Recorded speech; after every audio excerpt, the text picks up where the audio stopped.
Azkenean hemen dago, egunero hemen daukagu, baina hemen aldatzen dana ez da harresia, harresieko espeziak aldatzen dira, baina gure begirada batez ere aldatzen dana, ez? Eta guk biologoak izan da, agian bageneukan aurretik begirada hori, eta konturatu ginen harresiak ematen zigula joko hori, ez? Biodibertsitate aldetik bazaukan bere puntu berezioa, bai habitat bezala daukana, eta bestetik aldakorra dela. Gezurra ematen du, harresiko txoko desberdinak, urtaroak eta bar, aldakorrak dira. Eta hortaz konturatzen ginean, baina bai, konfinamentuan agian, ez? Bai, gehiago hartu ginen, ez? Konfinamentuak behartu gintuen etxean egotea, eta etxeko balkoia genituen pixkat, ez? Naturarekin kontaktatzen gintuztenak, edo leihoak. Eta, orduan, behaketa pausatu zen une hortan, ez? Konturatu ginen gauza askotaz, lehendikan bazeudenak, baina ez genituenak erreparatu, ez genuena erreparatu haiengan, ez?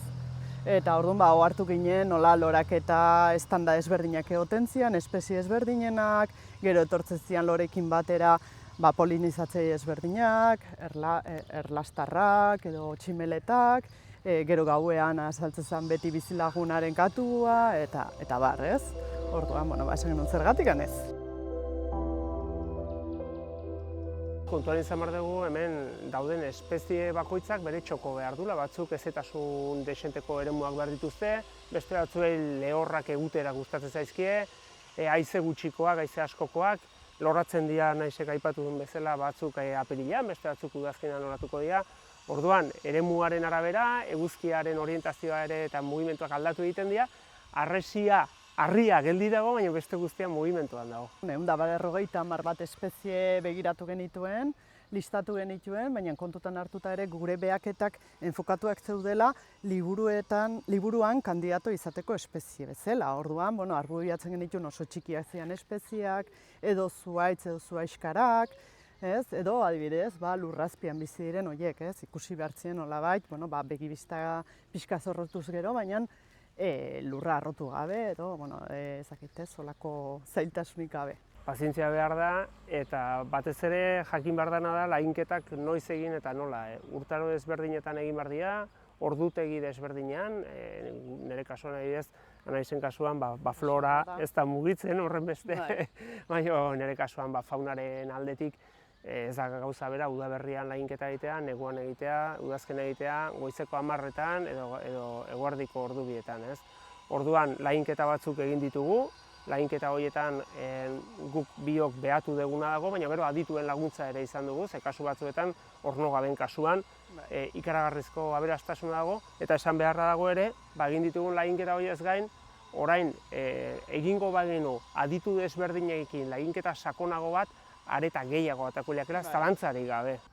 Ez dakit, gure bezalako kuriosoak egongo dira, nonbait segurazki egongo da, ez? Frantzin badakit badagola Belle de Maru, egitasmo bat, ez? Dala pixkat, lurrean, espaloi zerrikituetan eta dauden landareetan erreparatzeko nolabaiteko ekimen bat, eta pixkat igual izan daiteke olako zerbait, baina baita ere gure begirada da, harresietara erreparatzea, ez ikuspuntu historiko batetik bakarrik, baizik eta baita ere ondare naturalan erreparatuz, ez? Eta baita ere pixkat nolabait, harresiaren kudaketa hortan natura ere kontutan hartzea. Ze biak uztartu daitezkela pentsatzen dugu.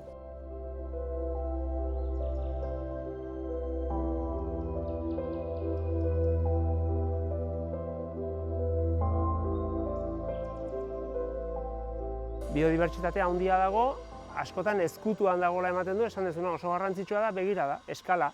Oraintxe bertan atzera begiratuko banu, edo zuek zareten eremutikan, ikusiko duguna da vegetazioa, eta agian loretan badago bereiztuko ditugu espezie batzuk, baina gerturatzen goazen heinean, harresia kolorea hartzen du, likenak agertzen dira mugimenduak sugandilenak, tximeleta bat ikusten dugu, ornogabe txikiak, eta batzuetan barruraino sartu behar dugu, zirrikitu barruetan fauna ere badagoelako, ornogabe asko dago, kasu honetan barraskilo arrunta asko dago eta beste molusko desberdinak aurkitu ditugu.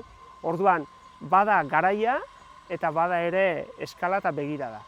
Momentu baten esan genuen, betxu, 5 erreinuak, ez? Eskolan txikitan eskasi genituen 5 erreinua ditugu, ez? Paretean, ez?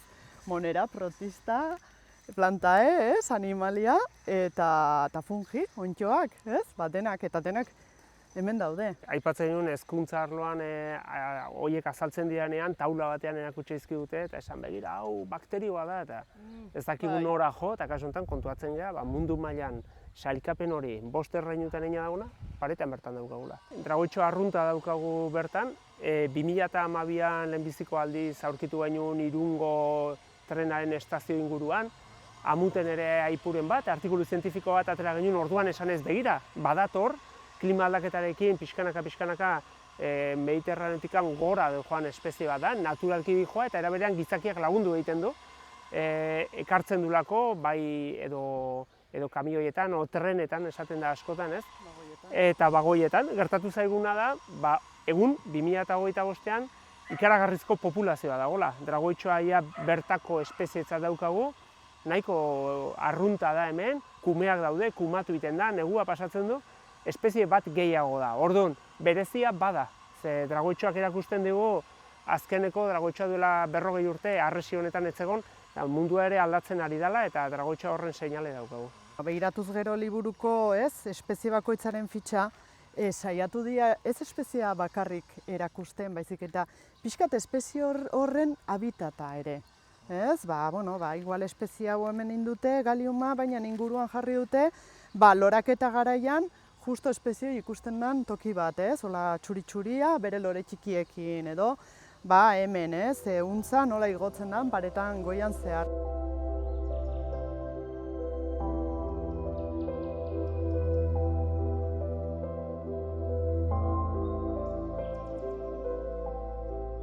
Badago biodibertsitate urbano bat, deitzen zaiona, biodibertsitate urbano horrek badu bere garrantzia, izan ere hirian bertan sartuko litzateke biodibertsitatea, eta hor, guazen esatea oreka bat bilatu beharko litzateke. Zein da oreka?